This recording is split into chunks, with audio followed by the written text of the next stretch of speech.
আমি তোমাদেরকে class 12-এর chapter 1 বলছি, ভূমিরূপ প্রক্রিয়া। তোমরা সবাই মন দিয়ে শোনো আর লেখো, সবাই লাইক অ্যান্ড সাবস্ক্রাইবটা দিয়ে দাও।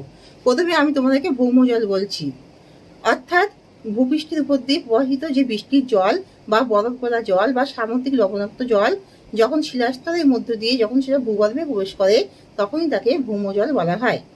ভৌমজলের উৎস কি, তাহলে তোমরা নিজেরাই বলো ভৌমজলের উৎস কি হতে পারে।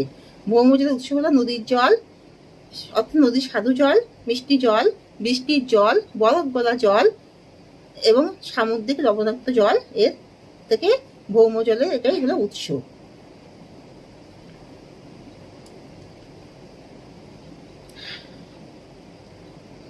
তাহলে এবার হচ্ছে প্রস্রবণ।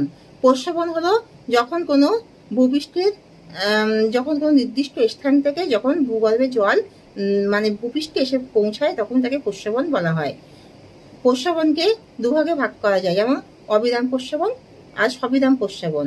অবিরাম প্রস্রবণ হলো এটা স্থায়িত্ব অনুযায়ী প্রস্রবণকে দুভাগে ভাগ করা যায়, অবিরাম প্রস্রবণ, সবিরাম প্রস্রবণ। অবিরাম হলো সারা বছর ধরে যে প্রস্রবণ থেকে ভূগর্ভের জল ভূপৃষ্ঠে আসে তাকে অবিরাম প্রস্রবণ বলে। আর সারা বছর ধরে যে জল ভূগর্ভ থেকে ভূপৃষ্ঠে এসে পৌঁছায় না তাকে সবিরাম প্রস্রবণ বলা হয়। তাছাড়া প্রস্রবণকে 3 ভাগে ভাগ করা যায়। উষ্ণতা অনুযায়ী এটা 3 ভাগে ভাগ করা যায়, যেমন হলো উষ্ণ প্রস্রবণ, শীতল প্রস্রবণ। উষ্ণ প্রস্রবণ হলো উষ্ণ প্রস্রবণ, শীতল প্রস্রবণ আর গিজার প্রস্রবণ। উষ্ণ প্রস্রবণ হলো যখন ভূগর্ভে উষ্ণ জল ভূপৃষ্ঠে এসে পৌঁছায় তখন তাকে উষ্ণ প্রস্রবণ বলা হয়, আর ভূগর্ভে শীতল জল যখন ভূপৃষ্ঠে এসে পৌঁছায় তখন তাকে শীতল প্রস্রবণ বলা হয়।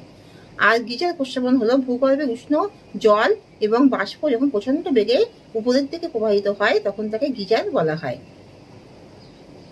এবার আমি তোমাদেরকে কার্স্ট অঞ্চল সম্বন্ধে বলবো। চুনাপাথরে যুক্ত কার্স্ট অঞ্চল। চুনাপাথর যুক্ত কার্স্ট অঞ্চলে ভূপৃষ্ঠের জল যখন চুনাপাথরের সাথে মিলে দ্রবীভূত হয়ে যখন সেটা উপরের দিকে প্রবাহিত হয়ে গুহার ছাদ বেয়ে সেটা নিচের দিকে চুইয়ে আসে, একে স্ট্যাগলাইট বলা হয়। স্ট্যাগলাইট বলা হয়। আর যখন মানে চুন মিশ্রিত জল যখন মানে কার্স্ট অঞ্চলে জলের সাথে মানে চুনাপাথর দ্রবীভূত হয়ে সেই জল গুহার ছাদ থেকে নিচে চুইয়ে পড়ার সময় নিচে চুন পড়ে এবং সেটা দ্রবীভূত হয়ে মোটা হয়ে উপরের দিকে বিস্তারিত হয় তখন তাকে স্ট্যাগলামাইট বলা হয়। আর টেগলাইট হলো